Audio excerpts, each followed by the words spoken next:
জানিয়ে দিব আমাদের হাতে থাকা সর্বশেষ গুরুত্বপূর্ণ আপডেট বাংলা সংবাদ। মাগুরায় ধর্ষণের শিকার আসিয়ার পরিবারকে সহায়তার দায়িত্ব নিল দুই মন্ত্রণালয়। জানিয়ে দিব শেখ হাসিনাকে ফেরত আনার বিষয়ে মহাসচিবের সঙ্গে আলোচনা হয়নি বলছে তৌহিদ হোসেন। আরো জানিয়ে দিব শহীদ সাহেবের কবরের ভাঙচুরের অভিযোগ আওয়ামী লীগের নেতাকর্মীদের বিরুদ্ধে। এবং আরো জানিয়ে দেব বিএনপি সরকার গঠন করবে, বিরোধী দল থাকবে এনসিপি। সর্বশেষ জানিয়ে দিব 18 নির্বাচনে জড়িতদের বিরুদ্ধে এখনো ব্যবস্থা নেয়নি অন্তর্বর্তী সরকার, বলছে কর্নেল অলি আহমেদ বীর বিক্রম। শুনছিলেন সংবাদ শিরোনাম, এরপর বিস্তারিত। তার আগে অনুরোধ থাকবে ভিডিওটি যদি ভালো লেগে থাকে ভিডিওটিতে একটি লাইক এবং কমেন্ট করে জানিয়ে দিন ভিডিও সম্পর্কে আপনার মূল্যবান মতামত, এবং আরো কমেন্ট করে জানিয়ে দিন ভিডিওটি আপনি কোথা থেকে দেখছেন এবং শুনছেন। মাগুরায় ধর্ষণের শিকার আসিয়ার পরিবারকে সহায়তার দায়িত্ব নিলেন দুই মন্ত্রণালয়। মাগুরায় ধর্ষণ ও নির্যাতনে মারা যাওয়া শিশু আসিয়ার পরিবারকে আইনি সহায়তা ও পুনর্বাসনের দায়িত্ব নিয়েছে মহিলা ও শিশু বিষয়ক মন্ত্রণালয় ও সমাজ কল্যাণ মন্ত্রণালয়। শনিবার 15 মার্চ মহিলা ও শিশু বিষয়ক মন্ত্রণালয় এক সংবাদ বিজ্ঞপ্তিতে এ তথ্য জানানো হয়। এতে বলা হয়, মাগুরায় ধর্ষণ ও নির্যাতনে মারা যাওয়া শিশুটির বিষয়ে সব ধরনের আইনি সহায়তা মহিলা ও শিশু বিষয়ক মন্ত্রণালয়ের পক্ষ থেকে নেওয়া হবে। এছাড়া তার পরিবার ও বড় বোনের মানসিক স্বাস্থ্য সহ অন্যান্য পুনর্বাসনের দায়িত্ব সমাজ কল্যাণ মন্ত্রণালয়ের পক্ষ থেকে দেওয়া হবে।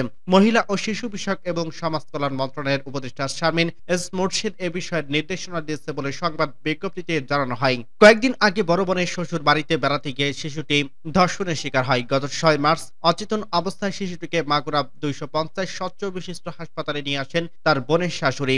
বোনের শ্বশুরের বিরুদ্ধে শিশুটিকে ধর্ষণের অভিযোগ ওঠে। পরদিন শিশুটিকে উন্নত চিকিৎসার জন্য ফরিদপুর মেডিকেল কলেজ হাসপাতাল ও ঢাকা মেডিকেল কলেজ হাসপাতালে নেওয়া হয়। শিশুটির শারীরিক অবস্থা অবনতি হলে তাকে লাইফ সাপোর্ট দেওয়া হয়। সংকটাপন্ন অবস্থায় শিশুটিকে সম্মিলিত সামরিক হাসপাতাল সিএমএস এ স্থানান্তর করা হয়। সেখানেই 13 মার্চ শিশুটি মারা যান। শেখ হাসিনাকে ফেরত আনা নিয়ে মহাসচিবের সঙ্গে আলোচনা হয়নি বলছে তৌহিদ। শেখ হাসিনাকে ভারত থেকে ফিরিয়ে আনার বিষয়ে জাতিসংঘের মহাসচিবের সঙ্গে বাংলাদেশের কোনো আলোচনা করেনি বলে জানিয়েছে পররাষ্ট্র উপদেষ্টা তৌহিদ হোসেন। শনিবার 15 মার্চ মহাসচিব অ্যান্থনি গুতেরেসের সঙ্গে এক যৌথ সংবাদ ব্রিফিংয়ে সাংবাদিকদের সঙ্গে এক প্রশ্নের জবাবে তিনি এসব কথা বলেন। 2024 সালের 5 আগস্ট গণ অভ্যুত্থানের মুখে ক্ষমতা ছেড়ে ভারতে পালিয়ে যান তৎকালীন প্রধানমন্ত্রী ও আওয়ামী লীগ এর সভাপতি শেখ হাসিনা। এরপর থেকে ভারতে অবস্থান করছেন তিনি। তার বিরুদ্ধে বর্তমানে বাংলাদেশে একাধিক মামলা রয়েছে। তাকে ভারত থেকে দেশে ফিরিয়ে এনে বিচারের মুখোমুখি করার চেষ্টা করা হচ্ছে বলে একাধিকবার জানিয়েছে বর্তমান অন্তর্বর্তী সরকার। সরকার ব্রিফিং এ লিখিত বক্তব্য পাঠ করেন তৌহিদ হোসেন। তিনি বলেন, জাতিসংঘের মহাসচিবের এক সফর সরকার ও বাংলাদেশের ভবিষ্যৎ নিয়ে গুরুত্বপূর্ণ। লিখিত বক্তব্যে বলা হয়, এ সফরকালে মহাসচিব জানতে পারছেন রোহিঙ্গারা তাদের মাতৃভূমিতে ফিরে যেতে, নিঃস্ব পরিচয় অটুট রাখতে, অধিকার ভোগ করতে এবং মর্যাদাপূর্ণ জীবনযাপন করতে কতটা মরিয়াম। রোহিঙ্গা শিবিরে গিয়ে মহাসচিব তাদের আকাঙ্ক্ষার প্রতি সংহতি প্রকাশ করছেন। বিশ্বের সবচেয়ে বৈষম্যের শিকার এই জনগোষ্ঠীর দুর্দশার প্রতি আন্তর্জাতিক সম্প্রদায়ের দৃষ্টি আকর্ষণ করতে এবং সর্বাত্মক সহায়তা নিশ্চিত করতে তিনি জোরালো আহ্বান জানিয়েছেন। তিনি 2025 সালের সেপ্টেম্বরের রোহিঙ্গা বিষয়ে জাতিসংঘের সম্মেলনে সফলভাবে আয়োজনের প্রতি তার সমর্থনের আশ্বাস দিয়েছেন। এর আগে এদিন জাতীয় ঐক্যমত কমিশন ও রাজনৈতিক নেতাদের সঙ্গে বৈঠকে বসেন জাতিসংঘের মহাসচিব। আইন উপদেষ্টা ডক্টর আসিফ নজরুল, জাতীয় ঐক্যমত কমিশনের সভাপতি ডক্টর আলী রিয়াজ সহ বৈঠকে অংশ নেন। রাজনৈতিকদের মধ্যে ছিলেন বিএনপির মহাসচিব মির্জা ফখরুল ইসলাম আলমগীর, স্থায়ী কমিটির সদস্য সালাউদ্দিন আহমেদ, জামায়াতের নায়েবে আমির সৈয়দ আব্দুল্লাহ মোহাম্মদ তাহের, এনসিপির আহ্বায়ক নাহিদ ইসলাম এবং আমার বাংলাদেশ পার্টির সাধারণ সম্পাদক আসাদুজ্জামান ফুয়াদ। বৈঠকে তৌহিদ হোসেন বলেন, মহাসচিব অবাধ ও সুস্থ নির্বাচন এবং দেশের প্রকৃত রূপান্তর নিশ্চিত করতে চলমান সরকার প্রক্রিয়ার জটিলতা উপলব্ধি করেন এবং এর প্রশংসা করেন। একই সঙ্গে প্রধান উপদেষ্টার নেতৃত্বে এই সংস্কার প্রক্রিয়ার প্রতি জাতিসংঘের পূর্ণ সমর্থন ব্যক্ত করেন। শনিবার জনপ্রশাসন সংস্কার কমিশনের প্রধান আব্দুল মুইজ চৌধুরী, পুলিশ সংস্কার কমিশনের প্রধান সফর রাজ হোসেন, নির্বাচন সংস্কার কমিশনের প্রধান বদিউল আলম মজুমদার, দুদক সংস্কার কমিশনের প্রধান ইফতেখারুজ্জামানকে অ্যান্টনিও গুতেরেসের সঙ্গে বৈঠকে দেখা গেছে। শহীদ সাহেবের কবর ভাঙচুরের অভিযোগ আওয়ামী লীগের নেতাকর্মীদের বিরুদ্ধে। বৈষম্য বিরোধী ছাত্র জনতা আন্দোলনের শহীদ মোহাম্মদ সাইম হোসেনের কবর ভাঙচুর এবং অবমাননার ঘটনা ঘটছে। হামলাকারীরা কবরের চারপাশে দেওয়াল ও নাম ফলক ভেঙে ফেলছে। শুক্রবার দুপুরে দক্ষিণ কেরানীগঞ্জে আব্দুল্লাহপুর রসুলপুর কবরস্থানে এই ঘটনা ঘটে। এ সময় শনিবার 17 জনের নাম উল্লেখ করে ও অজ্ঞাতনামা 40 থেকে 45 জনকে আসামি করে মামলা করছে সাহেবের মা শিউলি আক্তার।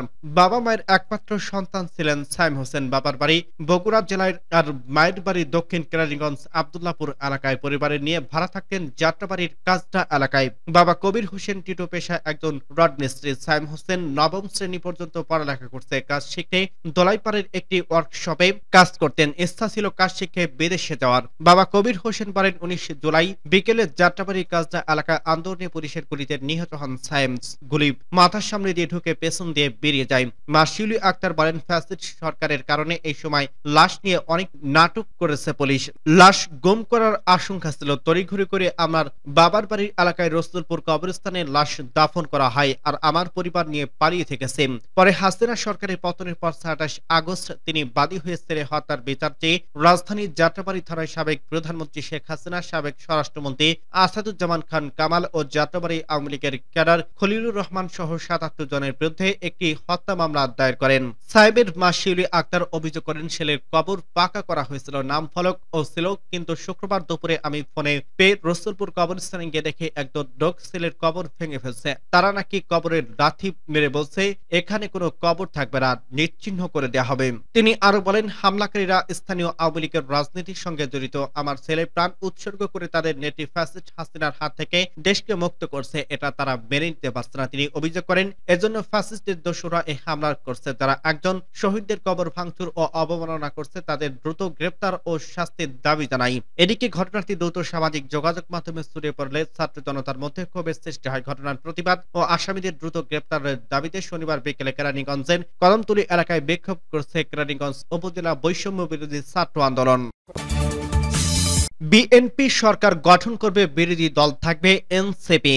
আগামী নির্বাচনে বিএনপি সরকার গঠন করবে আর জাতীয় নাগরিক পার্টি বিরোধী দল হিসেবে সরকারে থাকবে বলে মনে করছে জাতীয় নাগরিক পার্টি এনসিপি যুগ্ম আহ্বায়ক সৈয়দ তোষার। তিনি বলেন আগামী নির্বাচনে তাদের দল 30 থেকে 35% ভোট টানতে পারে।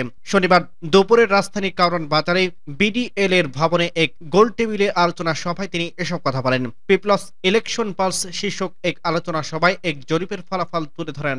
জরিপটি করছে ইনোভেশন নামের একটি বেসরকারি পরামর্শক প্রতিষ্ঠান আর এই কাজে সহযোগিতা করছে brain of voice for reform. Syed তোষারের চাওয়া জাতীয় নাগরিক পার্টির কিছু সদস্য সংসদে থাকুক আর বাইরে শক্তিশালী বিরোধী দল হিসেবে তারা থাকবেন, এটা তার ব্যক্তিগত আকাঙ্ক্ষা। সামনে রোমাঞ্চকর সময় আসছে উল্লেখ করে সৈয়দ তোষার বলেন সেটা যেন রাজনৈতিক হানাহানি পর্যায়ে না যায়, প্রতিযোগিতা যেন একটা ডিসেন্ট পর্যায়ে থাকে। জাতীয় নাগরিক পার্টি আগামী নির্বাচনে 30 থেকে 35% ভোট টানতে পারে বলে মনে করছে সৈয়দ তোষার। তার দাবি জামায়াত ইসলামের চেয়ে জাতীয় নাগরিক পার্টি ভোট অবশ্যই বেশি হবে। 18 নির্বাচনে জড়িতদের বিরুদ্ধে এখনো কোনো ব্যবস্থা নেয়নি অন্তর্বর্তী সরকার। এলডিপির সভাপতি ডক্টর কর্নেল আলী আহমেদ বীর বিক্রম বলছে 18 সালে নির্বাচনে জড়িত ও দুর্নীতিবাজদের বিরুদ্ধে এখনো কোনো ব্যবস্থা নেয়নি অন্তর্বর্তী সরকার, তাদের বিদায় দিতে হবে। তিনি বলেন দেশকে বাঁচান, আমি ও জিয়াউর রহমান স্বাধীনতার ঘোষণার সিদ্ধান্ত নিয়েছিলাম, আমরা স্বাধীনতা এনে দিয়েছে, এই স্বাধীনতা রক্ষা করা আপনাদের দায়িত্ব। আজ যে বৈষম্য বিরোধীর কথা বলা হচ্ছে তার বেশ 18 বছর আগে আমরা বপন করেছিলাম। শনিবার 15 মার্চ পটিয়ার এএস রাহাত আলী উচ্চ বিদ্যালয় মাঠে আয়োজিত আলোচনা সভায় প্রধান অতিথির বক্তব্যে তিনি এসব কথা বলেন। পটিয়া উপজেলা এলডিপি সভাপতি মনসুর আলমের সভাপতিত্বে এবং আব্দুল কুদ্দুস ও আইয়ুবের সঞ্চালনায় অনুষ্ঠিত আলোচনায় প্রধান বক্তার বক্তব্য রাখেন চট্টগ্রাম দক্ষিণ জেলা এলডিপি সভাপতি শিল্পমন্ত্রী ও শিল্পপতি এম ইয়াকুব আলী। এতে বিশেষ অতিথি হিসেবে উপস্থিত ছিলেন চট্টগ্রাম দক্ষিণ জেলা এলডিপি সাধারণ সম্পাদক গোলাম কিবরিয়া শিমুল, চন্দনাইশ উপজেলা এলডিপি সভাপতি মোতাহির মিয়া, সাধারণ সম্পাদক আক্তারুল আলম, চন্দাইশ পৌরসভা এলডিপির সভাপতি আইনুল কবির।